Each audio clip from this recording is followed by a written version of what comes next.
O Bom Gás falou aqui que essa audiência que hoje, a vinda da ministra Marina Silva, sirva para botar na consciência e parar de incentivar e avançar projetos antiambientais aqui, que não contribuem com a agricultura brasileira. A agricultura brasileira precisa de respeito e não ser colocado no mesmo balaio dos bandidos que mancham a imagem da agricultura. Obrigado. Presidente, só um minuto. Eu tô com a palavra.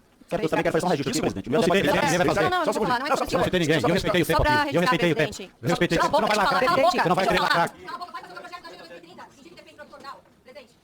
Não, se vocês forem obedecer o meu comando, eu vou respeitar todo mundo. Senão eu corto a palavra, simples assim. O regimento aqui, cabe ao presidente. Então, por favor, 15 segundos. Só para registrar que quem fala de lacração é porque não sabe mais se comunicar com a população brasileira. Não à toa o PT derreteu nessas eleições. Então vocês... Obrigado, Júlia. Assunto de fora da pauta. Pedro Júnior. Só um minuto. Eu quero dizer o seguinte, deputado. Me digo com todo respeito. Eu não apoio quem invade propriedade, não. Você vai me perdoar, mas o partido que apoia quem invade propriedade privada não é o PL, não. Obrigado, Daniela. Oi, presidente. Eu quero...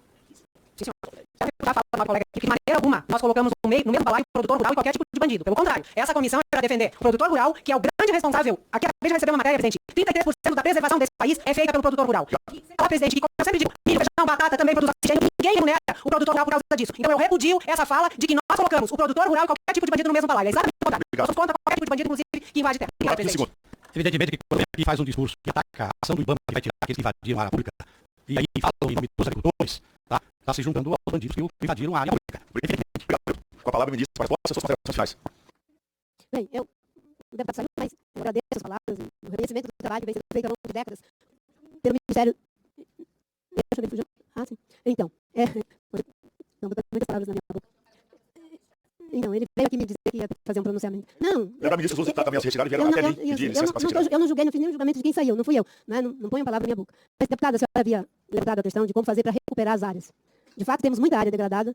Hoje, uma grande quantidade de área degradada é área pública de floresta que é colocado fogo de forma criminosa. É colocado no primeiro ano, no segundo ano, no terceiro ano já não tem mais floresta. E aquilo vira uma área que joga capim, bota gado e depois faz pressão dentro do Congresso para regularizar essas áreas. Nós temos todo esse montante, a série histórica do INPE. Agora nós estamos levantando tudo que tem a ver com degradação.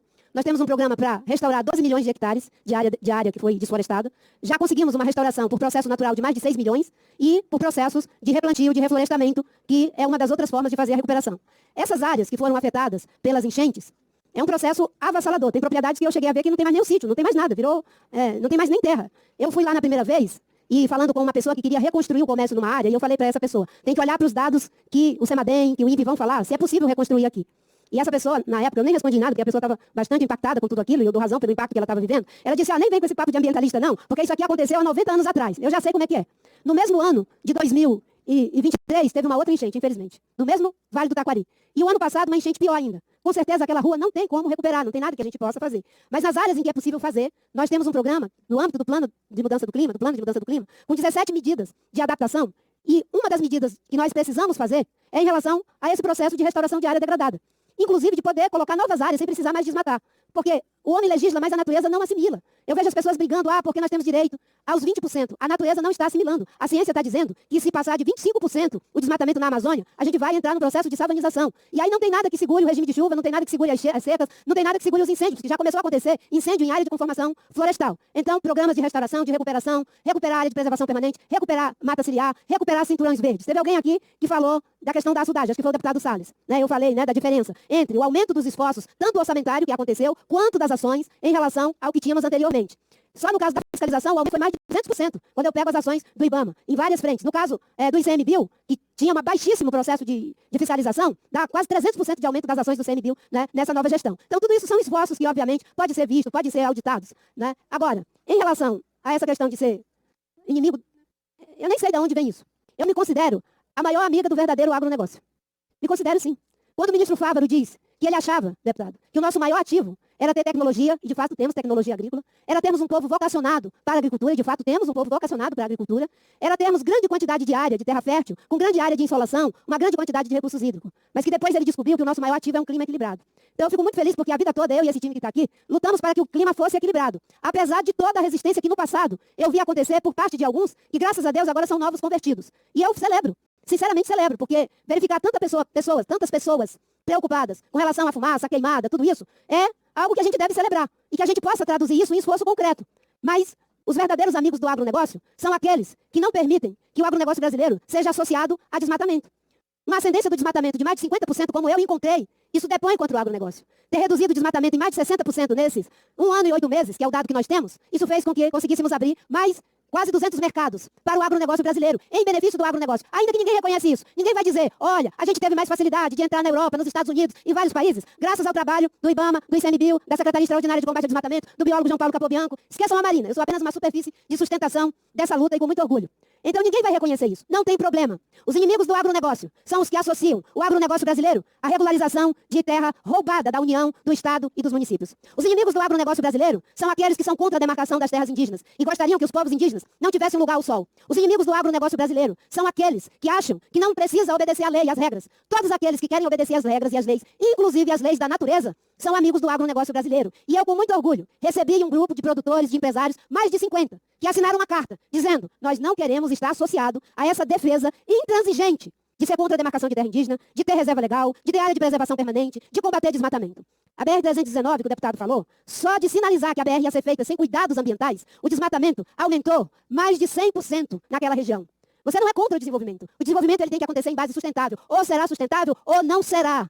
E sustentabilidade não é algo que se fala de boca, é algo que se faz de ação. Não é algo retórico. Né? Eu não vou repetir aí o costume que as pessoas sempre estão falando. Não é isso. É trabalho, é muito trabalho. Né? Aumentar as operações de fiscalização dá trabalho. Embargar a área dá trabalho. Reduzir desmatamento em terra indígena em 85% de garimpo ilegal. É muito trabalho, deputado. E isso quem faz são os agentes públicos do Estado, a Polícia Federal. E eu insisti, na época que eu fui ministra a primeira vez, a primeira conversa que eu fiz foi com o Márcio Tomás Bastos. Vamos trabalhar com inteligência. E ele começou. Foram 725 para a cadeia. 725 para a cadeia, porque foi feito um trabalho de inteligência. A Polícia Federal está fazendo as investigações, já são cento e quantas?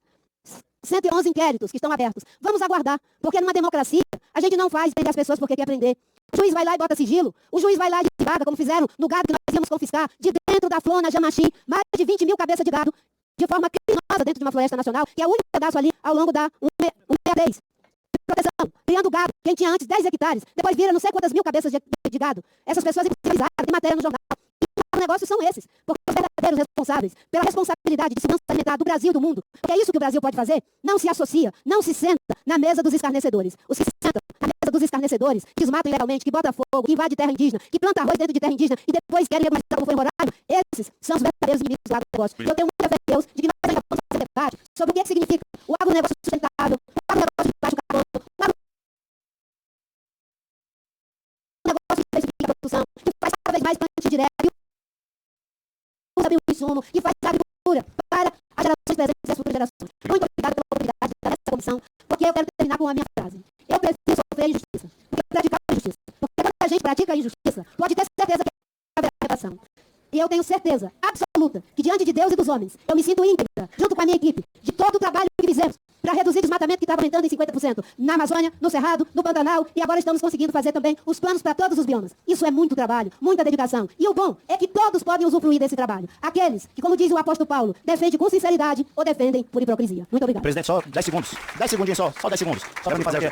Ministra, essa questão que a senhora falou sobre os inimigos do agronegócio, quem fala que o seu ministério é inimigo não sou eu não, é os indígenas, é o agricultor de baixo de caixa, é outra coisa. Se nós formos para um país igual ela quer, nós vamos morrer de fome morar na floresta e chegar lá não pode nem caçar para comer, porque senão ela vai vender todo mundo. Obrigado. Vossa Excelência já confessou. Eu quero, agora eu me sinto contemplado, ele já confessou que é a favor da carta. Eu estou com a palavra. Legal. Eu quero agradecer os parlamentares que fizeram presente aqui nessa manhã. Ministra, por favor, eu estou falando para você. Agora na questão de presidente da Comissão de Agricultura e de parlamentar também, dando a minha legitimidade regimental. Eu quero repudiar a forma de vitimização que, mais uma vez, essa ministra se comporta aqui na casa do povo, na casa do deputado. Depois eu vou falar para a senhora. Eu quero repudiar essa vitimização. A retórica é conhecida, eu já enfrentei muitas vezes estando no plenário, hoje na abertura da outra posição, mas isso é lamentável. A ministra, claramente, o vídeo treino dela tem que dar parabéns para quem a treinou. Né? Esse treinamento, isso no mundo empresarial, esse adestramento para ter essa postura, realmente. Adestramento é o quê? Adestramento? Só porque Quem é que é adestrado? todos nós. Oh, pensa na paciência. Nenhum- Você não vai me dizer que eu sou uma pessoa adestrada. Nenhum questionamento objetivo dos parlamentares foi respondido. A ministra Clara, agora foi o que ela fala. A ministra Clara, claramente, ela fez a palavra, traz aqui uma retórica de militância. Eu quero lamentar, Brasil. Com essa condução, nós vamos virar fumaça e vamos virar cinza. Eu não vou retirar nenhuma palavra que foi dita aqui em plenário. Muito menos as verdades e as mentiras e as suposições que a ministra estava aqui se referiu às pessoas, aos parlamentares, é o agro brasileiro. Eu fico impressionado e teve a oportunidade, de forma elegante, a ministra teve a oportunidade de fazer uma autocrítica. Todos nós falhamos. Eu fui líder do governo Bolsonaro. Reconheço e tenho a lista de muitas falhas que nós temos tentando acertar com os equívocos e nunca tivemos o medo de encarar essa dificuldade. E diversos anos encarando uma pandemia.